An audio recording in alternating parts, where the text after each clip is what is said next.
I walked through Northbridge without any particular goal, just pulling myself out of the house. There was an emptiness inside, and I wanted to fill it with something, but with what, I didn't know. Until recently, my life was scheduled down to the hour. Fly-in, fly-out shifts at the Pilbara mines, 2 weeks away from home, then a week off. Every day was dust, heat, and hard labor, but the salary was accordingly high. But all of that was in the past, and there were reasons for that. From the noisy street, I turned into a deserted alley. This was where the back walls of bars and restaurants faced, and the wind chased garbage across the asphalt. A homeless man's tent stood under the awning of a closed club, and he himself was sitting on the steps, eating something from a lunchbox. In the distance, a colorful 2-story building was visible, its peeling walls, a heavy wooden door with a bronze handle, tall windows with shutters, and a sign above the entrance that read La Porta, trembled quietly in the wind. On the door, I saw a handwritten ad for a waiter. I stopped. Waiter wanted. Full time. Why did I go in? Because I didn't care. When you don't care, you agree to a lot. The door opened with a drawn-out groaning creak. Inside it smelled, I would say, of thyme. A Swedish thyme that had lingered there for a few decades, spiced with the aroma of old wood and tomatoes. The interior was reminiscent of those Italian restaurants my parents loved to go to around Christmas and Easter. The ceilings had dim vintage lamps, and on the walls were tapestries with Italian scenes, faded as if they were old postcards. The tables were covered with starched white, green, and red tablecloths, with not a single crumb on them.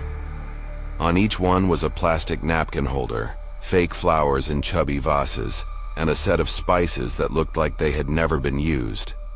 The chairs were carved and varied, standing out sharply against the simple setting, as if they had been brought in from different eras.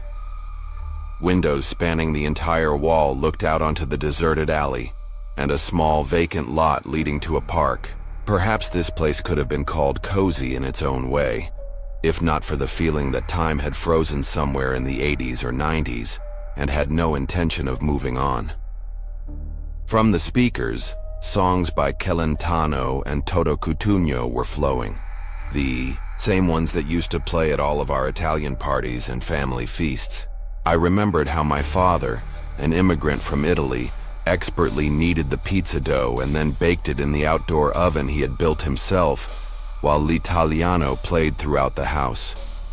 A spirit of festivity and cheer hovered all around, as if life itself was bursting with energy. In La Porta, these songs sounded strange, like a forgotten echo, because despite it being lunchtime, the restaurant was almost empty. There was no festive spirit here. At the counter stood a thin, gray-haired and neat man around 70, a white shirt, a vest, and thin-framed glasses. I walked over, introduced myself, and asked if the ad was still relevant. Luigi, the man, introduced himself. He turned out to be the owner, and yes, he urgently needed an employee. There was something unsettling in his manner of speaking and the way he looked at me. It wasn't malice or coldness, but rather a kind of sadness, detachment, or even resignation. "Everything is simple here," he said with a slight Italian accent. "We work from Monday to Friday. The menu isn't hard to learn, but there are a few important rules." He continued, "Every employee has their own duties, and no one interferes with their colleagues' work. The cash register and all money go through me only. Augusto is the cook and bartender. The tables and the establishment as a whole are cleaned by Bianca, and drinks are brought only by Chiara. You will be responsible for taking orders and delivering dishes. That's a tradition we have in the restaurant." I was slightly surprised, but nodded. Overall, I was fine with it, so I said I could start as early as tomorrow. "Excellent," Luigi said. We shook hands. His palm was cool and dry. As a farewell, he said, We have special guests. They don't like it when the established order is disturbed. So don't touch the drinks and don't break the other rules.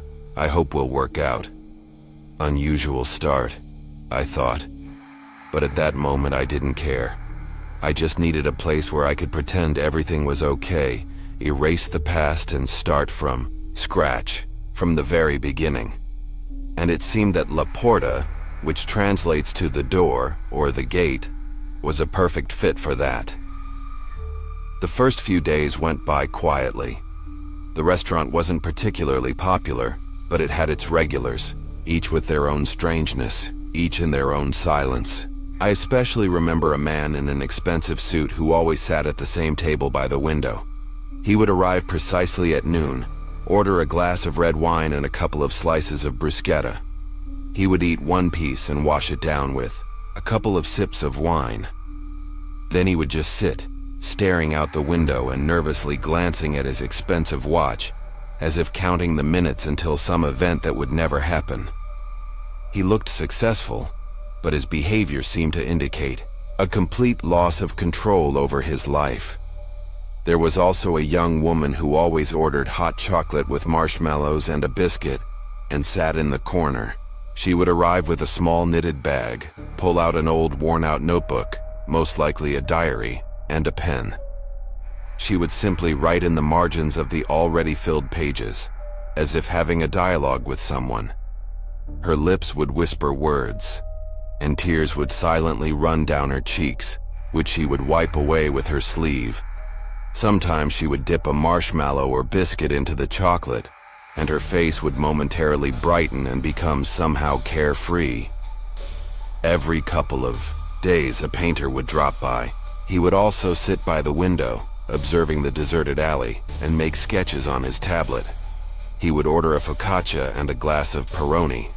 He would nervously draw lines, then erase them, as if he couldn't find a suitable form for himself. He never finished his drawings. There were about 10 other people who would come into the cafe almost every day, each with their own peculiarities and special traits, but they were all united by one thing. They were lonely. I would observe and remember who came in at what time, what they ordered, where they liked to sit. I tried to be polite, and would talk to them if I had the chance. Not because it was part of my job. No, I just understood them very well because I was alone myself. Just 3 months ago, my life came to a halt. At the mine, on my shift, a cave-in occurred. I was above ground when it happened. My father, my brother, my comrades, they all stayed underground. Their world collapsed and mine turned upside down. After that, I couldn't and didn't want to go down into the mine anymore. On autopilot, I continued to flounder, doing something, and then I fell into a deep apathy. I had lost my mother to COVID several years ago, and now I finally understood what it meant to be truly alone. I absent-mindedly glanced around the half-empty room, thinking that by some strange turn of events, I had ended up here, among the same lonely strangers. They would arrive in silence, sit down, drink or eat something, and then leave, leaving behind the scent of melancholy. Sometimes I'd catch myself thinking that I had been sitting in this establishment for a long time myself, not on the other side of the counter, but somewhere in a corner, alone, with a cup of espresso, just waiting. Waiting for what? A few days passed. The restaurant lived by its own rules, understood only by it. Outside the window, days flew by, but here, time was frozen, and I quickly got used to its thick, sleepy rhythm. The same faces, the same orders, the same pauses between phrases. I had the meager menu memorized on the very first day. Every dish looked as if it had been sitting since last week and had just been reheated in the microwave. Strangely, people ordered it and paid for it. This was a family business, and everyone played their part. Chiara, a short, plump woman in her 60s, with tired eyes, who moved as if she were constantly half asleep. She didn't smile, didn't raise her voice, didn't ask questions. Only occasionally would she say something quickly in Italian to her husband Luigi. In the kitchen, Augusto, their son, was always dozing. He was also the cook and the bartender, an elderly man with slicked back, thinning hair. Bianca, another relative in her 50s, would silently flit through the hall, clearing dishes from the tables and sometimes changing the tablecloths. I liked this sleepy silence. Even the cheerful Italian pop music from the 80s sounded somehow melancholic.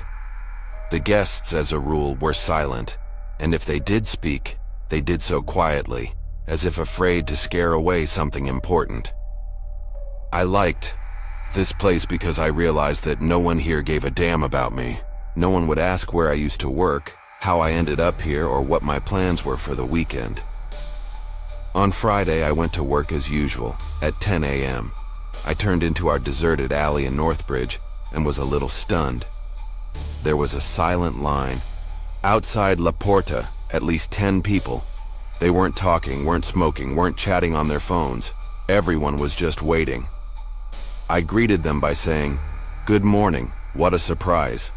Don't stand out in the street, come on in." I opened the door and gestured for everyone to enter. No one moved, no one answered. Everyone just stood there, eyes downcast or staring into the distance. My heart began to beat faster. I stood for a moment in that silent awkwardness and, as cheerfully as possible, said, "The restaurant officially opens in 10 minutes. Welcome, I'll be waiting for you inside." I awkwardly closed the door, but no one even looked my way. They were frozen, as if they didn't dare to take a step inside. It started to feel creepy. What are they waiting for? And why did they come here so early? It was quiet inside, but not in the usual way. This silence was tense, like before a storm. Luigi came out of the kitchen. He was wearing a chef's uniform, which was very unusual. "Good morning, Alex. Augusto is a little under the weather. I'm filling in for him today." "Bianca won't be here either," he said. "Is today a special day for us?" "There's a line outside," I said, gesturing toward the door. "Just a regular day. This happens on Fridays. For us Italians, Friday is a fish day, you know, like a small Easter," Luigi said with a slight smile. "I'll be busy today, so you'll replace me at the cash register. Unfortunately, the POS terminal isn't working for some reason, and I couldn't get a hold of the bank, so today we're only accepting cash." I nodded and went behind the cash register. Exactly at 10, people began to enter the establishment without a sound. They seated themselves one by one, not looking for me with their eyes. I brought the menus to the tables, but no one even glanced at them. I took my order pad and approached the first table. An elderly man, clean-shaven and smelling of cologne, quickly said, "Espresso La Porta," and lowered his eyes. "Anything else?" I asked, writing down his order. He lifted his clear eyes to me and looked as if right through me. "No," he said barely audibly and turned away to the window. I rang up the order for 1 Espresso La Porta and went to the next table. All the other customers also declined a menu, ordering only Espresso La Porta. Since Chiara was responsible for distributing drinks and cleaning the tables, all I could do was observe. The people were all different, old and young, dressed in expensive clothes and worn-out sweaters. A variety of emotions could be read on their faces. Some were smiling, some looked melancholic, and others seemed to be in pain. But they were all united by a kind of solemnity. They drank and left. Some did it quickly, others lingered. The cafe never once emptied. As soon as one person got up, another immediately took their place. Only a few dishes were ordered all day. Throughout the day, I noticed that many guests left notes when paying. Each one was marked, "For the cook." At the end of my shift, Luigi came out of the kitchen, looking as tired as I once had after a shift in the mine. "Luigi, you said today was fish day?" I think Friday should be renamed Espresso Laporta Day, I joked. Why are there so many people, and why did they only order that espresso? He put down the towel he was wiping his hands with and looked at me with a slight smile. Just a coincidence, I suppose, he said. It happens.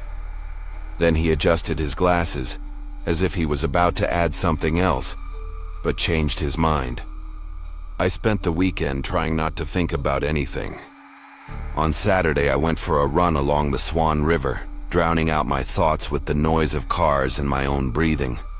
I ran until I felt my muscles burning from fatigue. It was the only feeling I could control. On Sunday, I decided to shake off the dust and went to the beach.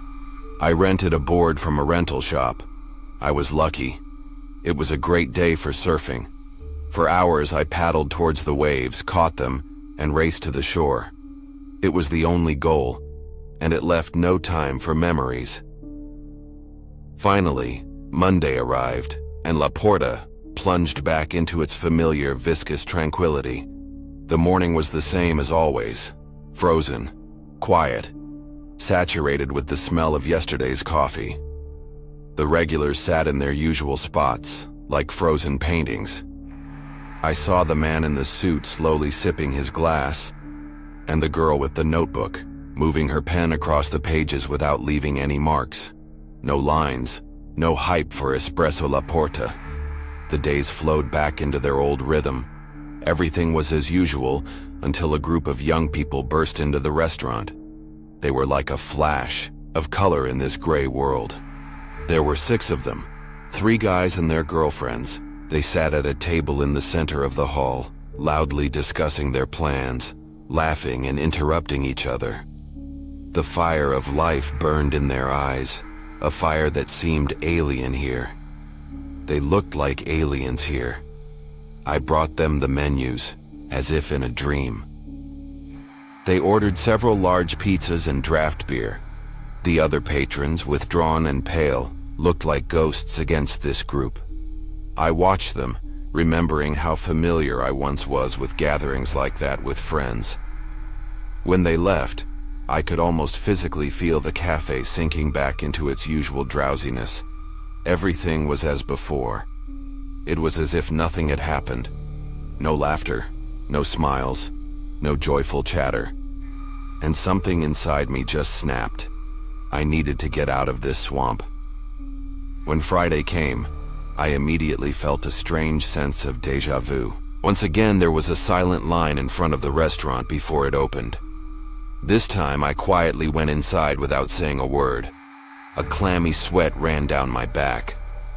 What was wrong here? Luigi was in charge of the kitchen again. When he saw me, he gave me a brief greeting and said that today, by tradition, I was on the cash register again. I was, of course, flabbergasted. When did this suddenly become a tradition? But I didn't ask any unnecessary questions. Just like last time, almost all the guests ordered Espresso Laporta. When the man in the suit entered at exactly noon, I was relieved. Finally, at least one familiar face in this silent gathering. I walked over to him, handed him the menu and said, "The usual for you. A glass of red wine and bruschetta, right?" He looked up. Slowly, as if with effort, he looked directly at me, then at his expensive watch, and didn't answer. He just silently pointed to the Espresso Laporta item on the menu. I was taken aback and tried to joke. Decided to change things up? Well, that espresso is popular with us today. The man lowered his eyes, his whole demeanor showing that he didn't want to listen to me. I forced an awkward smile, nodded, and quickly left. Just like the previous Friday, many people left notes for the cook. Out of curiosity, I unfolded one of them. There were 3 words. "Thanks, Laporta." Nothing special. It was possible the person simply liked the espresso or the service. But for some reason, I felt uneasy. Over the weekend, I tried to keep myself busy with various activities. I was determined to climb out of my suffocating apathy. The following week began with no surprises. Everything followed the same routine. I served customers as usual, but by the middle of the week I suddenly realized someone was missing. The man in the expensive suit. He didn't show up on Monday, Tuesday, or Wednesday. I couldn't hold back and ask Kiara if she had noticed that. One of our regulars was gone. She shrugged. Maybe he moved or got sick. People's routine sometimes changes. It sounded logical. On Friday, from early in the morning, there were no free tables in the hall again. I was already used to this strangeness. Some faces were familiar, but I was seeing most of the people for the first time. Around 4 o'clock in the afternoon, Kiara asked me to bring a couple of boxes of new coffee cups from the storage room on the second floor. Since Bianca was absent on Fridays, Kiara didn't have time to wash dishes, deliver drinks, and clear the tables. She also refused to accept my help. I went up the dark, narrow staircase. I hadn't been to this part of the establishment yet. A small landing with 2 doors opened up before me. I opened one and turned on the light. The room was tightly packed with things: umbrellas, bags, gloves, caps, hats, scarves, books, canes. The items were lying in boxes, hanging on hooks, and stacked on shelves. There was no system, no order, and most importantly, there were too many of them. I stood in the middle of this heap of others' belongings and thought, yes, people often forget things in restaurants, but they usually come back for them. Besides, why would the owner keep this whole pile of things that take up an entire room? Suddenly, something familiar flashed in this chaos. A green knitted bag with a notebook sticking out of it. The same one the girl with the hot chocolate always carried with her. She had come in today afternoon, didn't write anything as usual, and instead of hot chocolate with marshmallows for some reason, she took the damn Friday espresso, just like everyone else. She drank it in one gulp, paid, and left. I realized this was a room of lost and found items and opened the next door. It was a storage room. I quickly found the boxes with the coffee cups, took one with a set of 12, and went downstairs. Chiara was loading a basket full of cups into the dishwasher. I found your lost and found storage room. I happened to see a green bag with a notebook. I know who left it. That skinny brunette who always sits in that corner and orders hot chocolate with a biscuit. You're responsible for cleaning today, so you must have found this bag. We'll need to give it back to its owner on Monday. Kiara shook her head. She won't need it anymore. What do you mean she won't come back for it? How do you know? She was silent for a couple of seconds, as if choosing her words, and then said, I just know. I didn't say anything. I was at a loss for words, but for the first time I felt truly uneasy. The girl indeed never came back. Her corner seat was empty, and I missed her endless muttering. It was strange. Before it had irritated me, but now it seemed like something familiar. I missed her, and couldn't get rid of the questions that tormented me day after day. What is happening in this cafe? Where are people disappearing to? On that Friday, there were more people than usual. Christmas was just a few days away, and the brutal heat was eating Perth alive. I got to work completely drenched. La Porta was as cool as ever, the air conditioners running at full blast. The male customers were sitting at tables in nice suits, and the women were in festive dresses. It was clear that they had dressed up in anticipation of Christmas. The music was playing a little louder than usual today. Chiara was in an unusually cheerful mood. The same could not be said for me. I watched the asphalt melting outside the window, with small dust devils swirling across the vacant lot, while inside, dressed-up lonely people sat in complete silence. Honestly, it was pure surrealism. After noon, a strange fatigue washed over me. While sending another batch of orders for our special espresso to the terminal, I ordered one for myself, placing it at an empty table. I rarely drink coffee, but right now I needed a pick-me-up. I went back to the cash register and tried to collect my thoughts. What did we have? On Fridays, a crowd of people comes to the restaurant. They all order espresso la porta, and after that, people disappear. I never saw a guest a second time if they came to us on a Friday. The thought pulsed in my head. Am I going crazy, or have I already gone crazy? Because there was no logic to it. New customers came in, and I headed toward them with a menu. A striking blonde in a blue evening dress and bright makeup timidly sat down at one table. She smelled pleasantly of violets, but her whole look was clearly out of place. Trying to sound casual, I asked, "I haven't seen you here before. How did you find out about our cafe?" She looked at me in fright, but immediately looked away and almost whispered, "Espresso la porta." I stepped back and moved toward a dignified man in a crisp white shirt. I smiled, leaned in closer, and lowered my voice. "Tell me, why did you come today of all days? It's always so crowded on Fridays." The man calmly said, "Espresso la porta, please," and didn't utter another word, turning to the window. It was as if all these people had every thought but one carved out of their minds. They didn't look at me. They looked right through me. There was no fear, no irritation, no interest. I skillfully grabbed one of the small coffee cups as Kiara passed by with a tray. "One for me," I winked at her. Her eyes widened, and her face immediately went blotchy. I quickly poured the coffee down, my throat before Kiara could say, "No." "Don't worry, Kiara, there's enough coffee for everyone. I ordered this for myself, I need a pick-me-up." She turned around with the tray and walked back sharply. To my disappointment, the espresso tasted completely ordinary, aromatic and delicious. Nothing more. What was so special about this damn coffee? Why did all these people come here? For these 2 sips of life? I chuckled bitterly to myself. As soon as I put the cup back, Luigi appeared beside me. He grabbed my shoulder with force.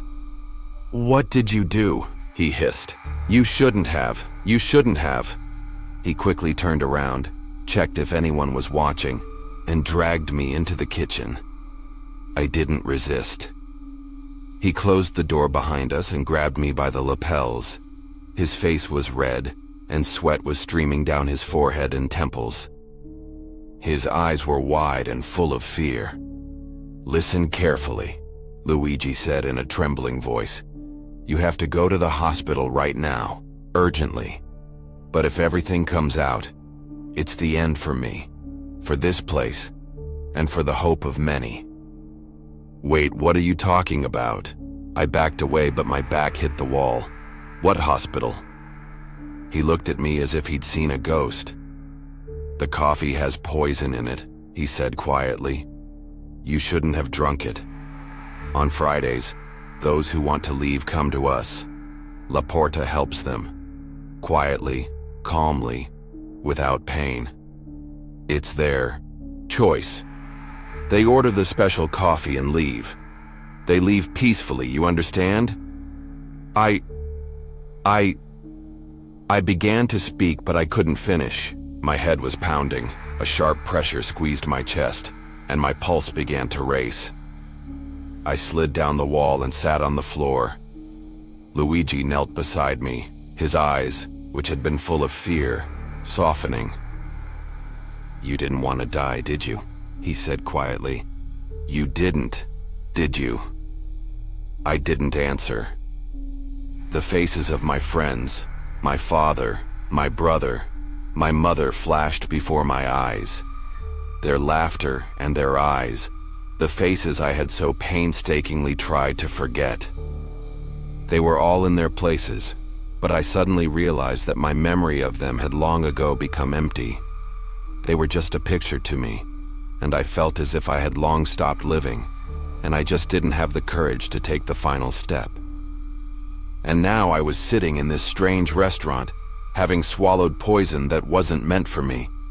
I thought, maybe all this time I was already walking toward this myself, only I didn't realize it.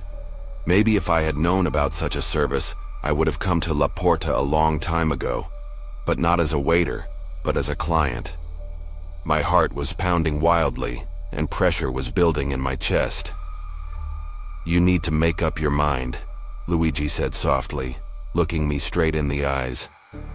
After that, there were only flashes. I remember the swaying ceiling, the rough coldness against my cheek, and the endless blue of the Australian sky, which for some reason seemed gray. Then, emptiness, as if someone had switched off the light inside my head. I opened my eyes. All around were white walls and the insistent beeping of machinery. A nurse told me that I had been found at the entrance of Royal Perth Hospital. A little more, and they wouldn't have been able to save me. I had experienced clinical death. For a few minutes I had left this world. The police came twice. They needed an answer to one question. Where did a powerful poison in my body come from? But I remained silent. I said I didn't remember anything, and they had to leave with nothing. I spent 3 days in the hospital. 3 days that changed everything. Suddenly, I felt that I wanted to live again. The life that had seemed empty and meaningless had returned. I firmly decided that I would never go back to La Porta, neither as an employee nor as a client. As I was getting dressed to leave the hospital, I felt a note in my pants pocket. It was written on it, "For the cook." I opened it and saw the words written in my handwriting. "Thank you. I'm staying." My mind cleared. The cook who brews death on Fridays. The cook, the ferryman of death in a restaurant named The Gate. Not everyone received the signature espresso, only those who left a note for the cook. Many at the last moment chose to live. I don't remember writing it, but since then I have kept it as proof that I once made my choice, my only correct choice.